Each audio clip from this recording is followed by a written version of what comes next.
Tänään ollaan Kalasataman villassa, joka on ihan uudenlainen kaupunkikoti.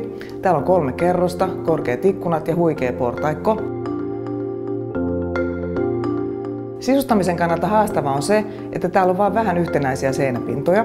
Siksi otetaan ammattilainen apuun ja katsotaan, minkälaisia ideoita sisustussuunnittelija Helena Karihtala on toteuttanut tähän kotiin. Mites tää sohvan paikka, koska täällä on haastavaa just se, että täällä on paljon näitä ikkunoita ja tää portaikko, niin miten sä sijoitit sen just tähän? No joo, kyllä oikeastaan tässä oli niinku 3 seinävaihtoehtoa ja mä halusin nyt tämän sohvan tähän.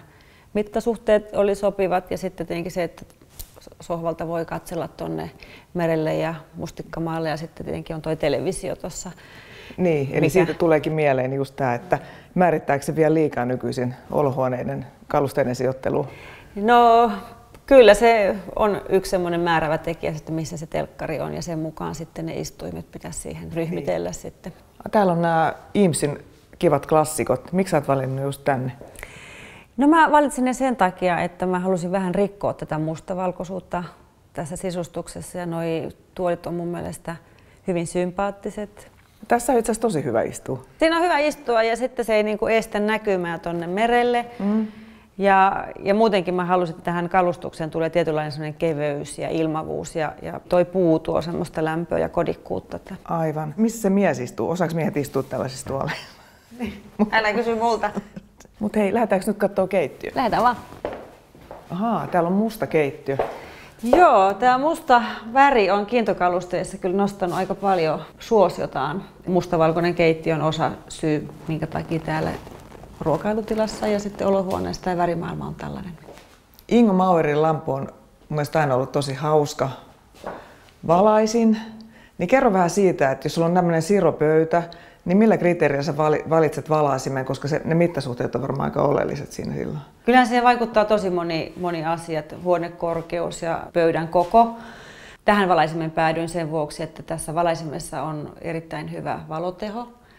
Ja vaikka se on nyt mittasuhteiltaan aika kookas, niin mun mielestä se on ilmava.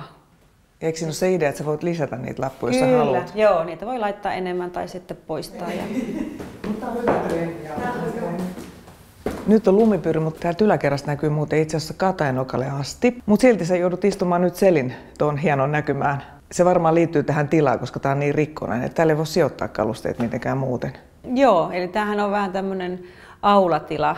Tässä on itse asiassa näitä kulkuväyliä on kaiken kaikkiaan 5. Eli on tuonne kattoterassille, PC:seen, sitten on saunatiloihin, sitten tuossa on vaatesäilytystä ja sitten on nämä portaat, että kuitenkin tälläkin pitäisi funktio olla. Tästä tulee heti semmoinen tosi ihana maata vaan ja katsella tuonne merelle, mutta se on ilmeisesti nyt mahdotonta.